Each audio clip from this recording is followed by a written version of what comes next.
welcome back to the channel. For today's video, we are going to cover flexor pronator strain. So if you're a baseball player and you have a flexor pronator mass injury, this is the video for you. Check this out. I'm not sure why, but the mic in the hat thing just really works. If I throw it on the lapel like a normal human, it just kind of sounds muffled the whole time. Anyways, if you haven't been to the channel, I'm Dr. Trey Martin. I'm a baseball physical therapist, so I spend pretty much all day rehabbing injured baseball players. And in Florida, that is super common. So I've seen probably half the baseball population of Orlando now at this point. One thing that commonly gets people in this area though is flexor pronator strain. So first, let's cover the relevant anatomy. I'll post some diagrams and graphics too, just to give you a better visual too. So the flexor pronator mass, we're talking about like this meat of muscle here. Three muscles that are super relevant to the inner elbow / UCL health that we'll go over first. These three muscles blend in basically into the UCL, so they're big time stabilization friends of the UCL. These are not the end all be all three muscles, but when you hear flexor pronator strain, these are three muscles that are commonly injured in this process, and they're also three muscles that you want to train really hard in the off season and throughout the season so you stay healthy. Muscle number one, flexor carpi ulnaris, so it comes from this part of the bone here and comes all the way down the side of the wrist. Muscle two, pronator teres, it's going to kind of swivel across and it helps us with that pronation motion that we use during throwing. And muscle number three, in my opinion, probably the biggest muscle that you need to train if you want your UCL to be super healthy is the flexor digitorum superficialis, FDS for short. The FDS runs all the way into the finger here, so it forms kind of the mid finger and it has a nice bulky section here. And one thing that we're finding in emerging data is guys that have had Tommy John surgery, oftentimes this muscle is specifically weak after. So it's a big factor in inner elbow stability and keeping the forearm healthy. All right, so now that we just had a brief overview of some of the relevant anatomy of flexor pronator mass, let's talk about how this gets hurt in the first place. And the simplest answer is that the tissue is able to handle this much and our throwing workload volume intensity was this much. That's the simplest way to look at it. So that leaves you two options. You can either A, build up the tissue tolerance by getting this super strong so we can tolerate a little bit more volume here, or B, we can lower said volume into that nice, happy, safe zone. Typically for my rehab clients, you're trying to kind of find that happy middle there where you're trying to build a little bit of extra load tolerance so they can handle more throwing, because you guys are not going to stop throwing at the highest levels that you guys are doing. So we need to build it to meet the demand. And then B, if we can try to like kind of tease down the workload a little bit and then build a nice safe program from there, then we can kind of get guys ramped back up into the game. So now that we've kind of talked a little bit about what causes the problem, relevant anatomy, and got some of the boring stuff out of the way, now let's talk about how to actually fix this if you've injured your flexor pronator mass. So like I mentioned in the intro, I am a full-time physical therapist by trade, so I have to mention there are some great rehab tools that help with this part of the process. You have your flexor strain and you're looking to work back, you're trying to rebuild and decrease pain and start getting the tissue feeling a little bit better. So things like cupping can be useful for symptoms. Things like intramuscular dry needling with stem, I use that a lot. And then some simple things like, a simple scraping tool, that can be useful. But I gotta say guys, like these things are gonna be tools to bring down pain and start making your tissue just feel a little bit better. But ultimately the biggest key is going to be load. You need to build the tissue back so it can tolerate more. All of that stuff is great for decreasing symptoms, but it's not going to get you back to throwing 90 plus and feeling great while doing it. So let's get into what actually is going to help fix your problem. So for me, one of my first stages with tendon rehab is an isometric phase.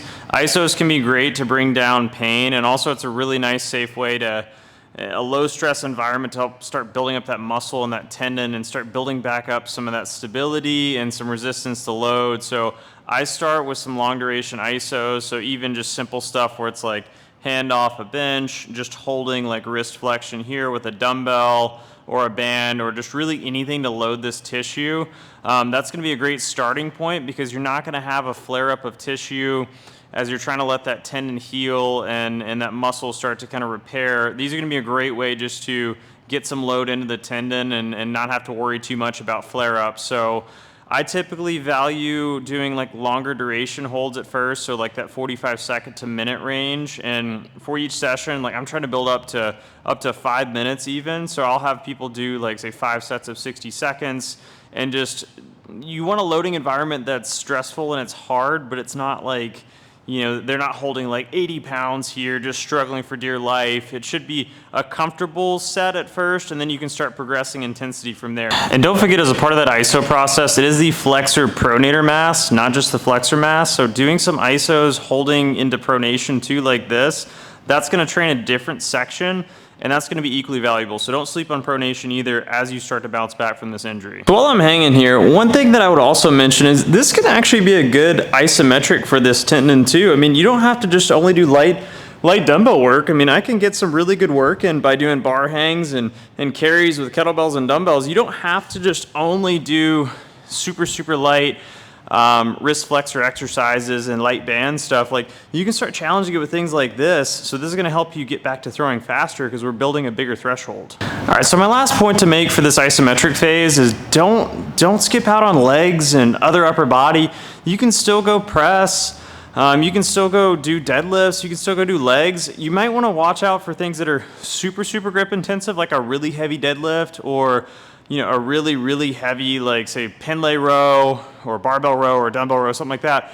If those things are giving you symptoms, sure, back off on that a little bit. But if you can go do your dumbbell bench, and you can go do bicep curls, and you can do legs, and you can do these other exercises, you can do cardio, core. This is a really great time to start building up the rest of your body because this is going to be important for the next phase. So for ISO phase, you're going to want to run this for at least a few weeks until your symptoms are starting to feel a little bit better and you're tolerating these isometric exercises well.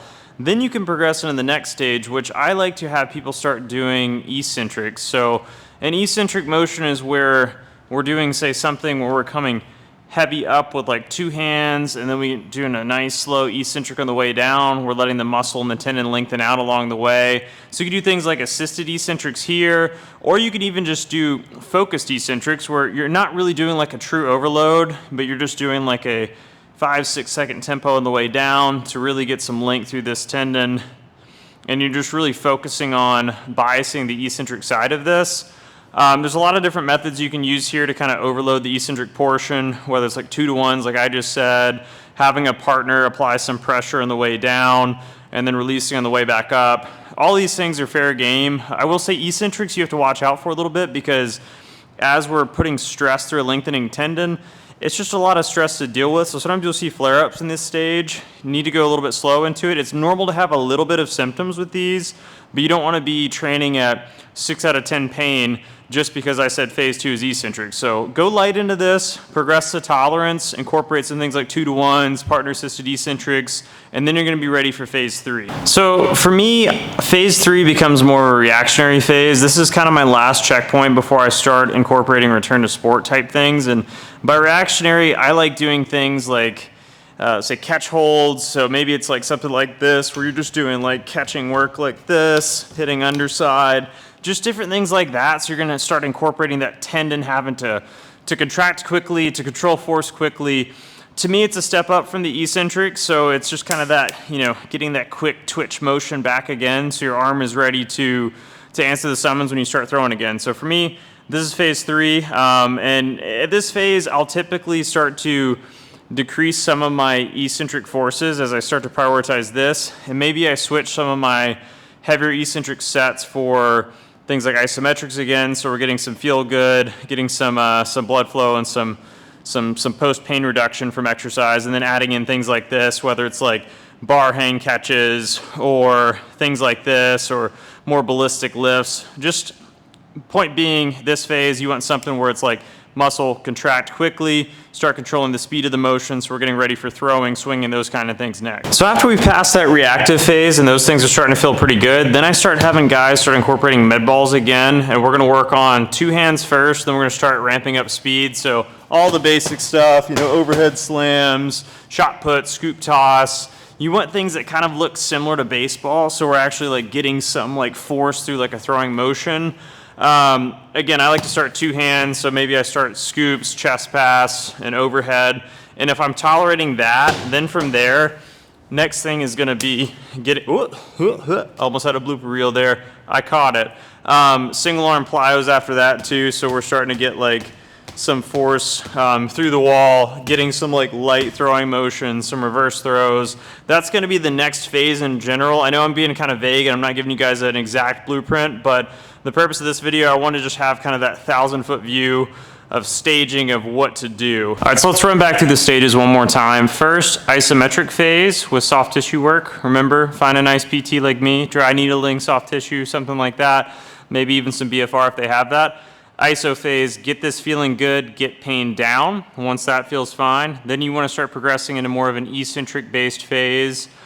And then after the eccentric phase, more of a reactive phase, like you're doing some catch holds, you're trying to move the tendon with some speed.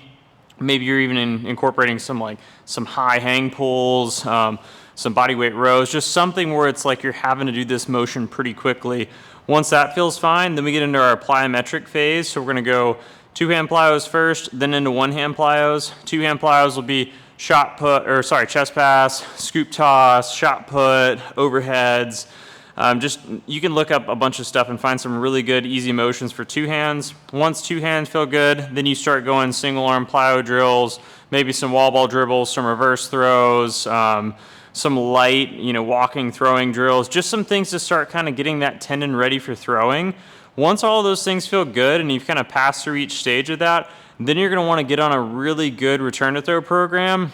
My recommendation is you find a really good pitching coach in your area that's very familiar with building out return to throws, that's worked with injured people in the past. That's going to be your safest option. My off-label recommendation, though, is go find some papers, some research papers specifically on how to build a good throwing program based on your injury. Go to ChatGPT and say, hey Chat, this is what I need to do. I need to get back to game in this amount of time. And I would say a lot, if you've been out for 12 weeks, try to make your throwing program and your re-ramp back up about 12 weeks. You kind of want like a 1-to-1 ratio there.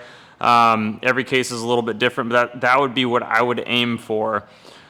Again, sorry this video is a little bit vague and it's not specific. I like to teach the big concepts though, because for each guy it's a little bit different. Some guys fly through the iso phase and we go straight to eccentrics. If it's more of a chronic problem, I may start a guy with eccentrics.